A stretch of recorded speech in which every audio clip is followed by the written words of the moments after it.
sou a Amanda. Oi, eu sou o Renan. Bem-vindos ao canal da Montauk e hoje a gente tá aqui pra falar sobre Rick and Morty.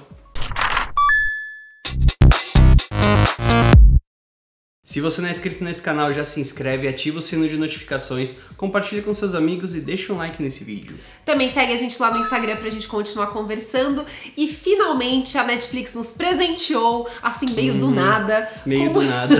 Com os episódios finais da 4ª temporada, tão polêmica de Rick and Morty. Exato. E a gente vai falar aqui com spoilers sobre o que a gente achou sobre esse final de temporada. Bom, a gente teve um início de 4ª temporada muito polêmico, muitas pessoas não gostaram, muitos fãs acharam que tava muito estranho, a gente fez até um review aqui no canal, e eu acho que ele realmente é muito inferior a esses novos 5 episódios que nos são apresentados agora. Eles são como se fosse uma preparação pro que vem. É isso que eu senti analisando agora a 4ª temporada como um todo. Mas a gente tem uma série que está mudando. Nós temos uma série que apresenta um Rick muito mais vulnerável. E ele criou um monstro. Ele interferiu tanto na vida da família dele que agora os personagens cresceram e muitas vezes não precisam do Rick. Ele precisa da família para poder sobreviver. Então, ele até assume isso num dos episódios, que os netos salvam ele, e esse nunca foi o Rick, né? A gente tem que ver que tá mudando.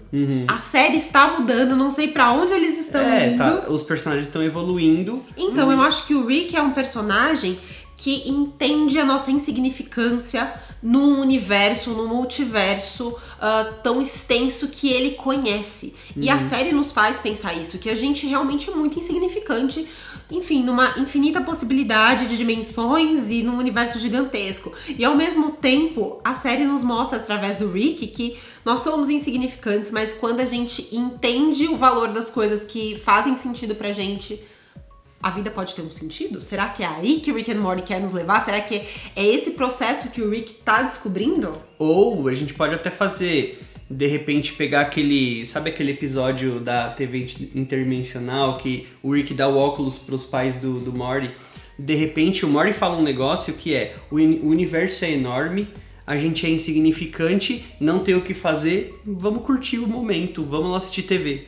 E vamos aos episódios em si. A gente começa com o episódio 6, Never Rick and Morty, não é isso? Never Rick and Morty, que é uma analogia pra The Never Ending Story, a história sem fim. Era um filme onde o menino ficava criando várias histórias e tal, e é isso que a gente tem. Várias histórias, utilizando a quebra da 4ª parede pra caramba, metalinguagem. A gente tem personagens antigos que voltam, né, pra preencherem aquelas histórias, e personagens que talvez a gente veja no futuro também. E a locomotiva que eles têm lá é como se fosse uma crítica, talvez, aos fãs de Rick and Morty. Sim. Os fãs precisam de uma história sempre, né? E de repente alimentar aquilo de aquelas histórias frenética. meio, aquelas histórias que a gente já conhece, e quando você desvia um pouquinho, a locomotiva perde a força e tal. E também tem esse negócio do Expresso do Amanhã, né? Que eles quiseram, acho que, fazer uma paródia, não sei. Eu não sei se tem talvez seja uma pequena referência sobre qualquer coisa isso. de trem tem relação, mas... né? Os vagões que você vai passando. Mas enfim, é um episódio que mereceria, acho que, um vídeo só sobre referências, né? Que se você quiser também você pode deixar aí de sugestão nos comentários, que a gente faz os vídeos aí que vocês quiserem. Mas é importante lembrar que o principal vilão desse episódio é o capitalismo, é o consumismo desenfreado, a religiosidade. Eles questionam tudo isso, inclusive a nossa própria existência, porque aquele trem é tipo uma Matrix, né? Então será que a gente vive também nessa Matrix? Eles colocam todos esses temas já no primeiro episódio. Já logo de cara. E tem o site no final, que se você entra, ele é o site mesmo, pra você... Você não compra a locomotiva. Você não compra a locomotiva, mas é bem legal, é legal. A gente indica pra vocês entrarem, que tem bastante coisa. E eu acho que o legal, mais intrigante aí desse episódio é que a gente tem o momento Evil Morty.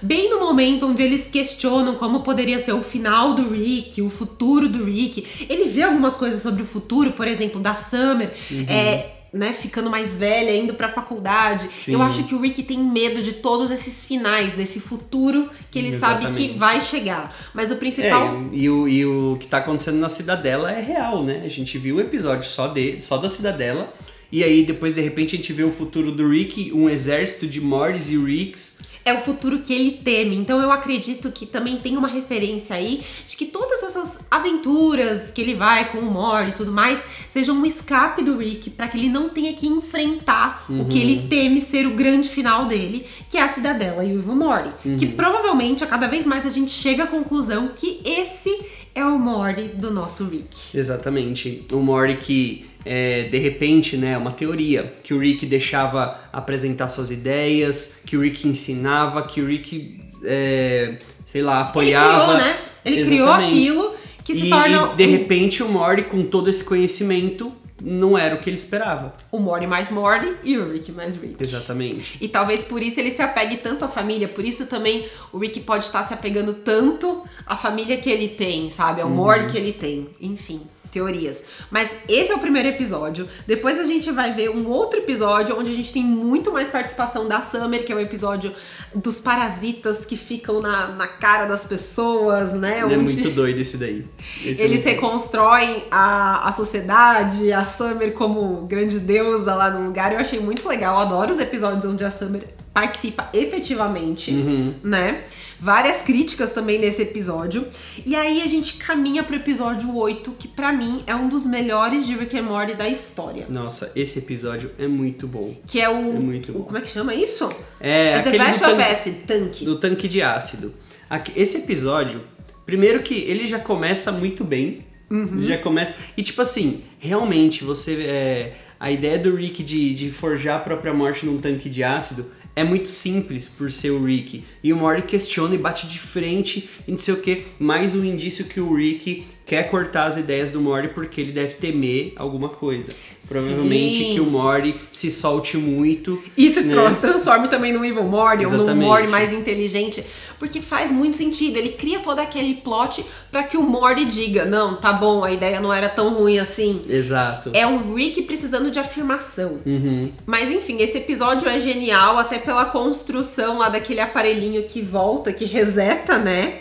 E a história é legal e a trilha é demais, assim, o episódio em si, a construção dele no todo, assim, é maravilhoso. As influências também sobre, né, aquela coisa de cair o avião e aí eles ficam perdidos. Eu vou deixar aqui na descrição uma entrevista com os produtores, quais foram as inspirações deles pra esse episódio. Eu achei muito legal, vale a pena assistir.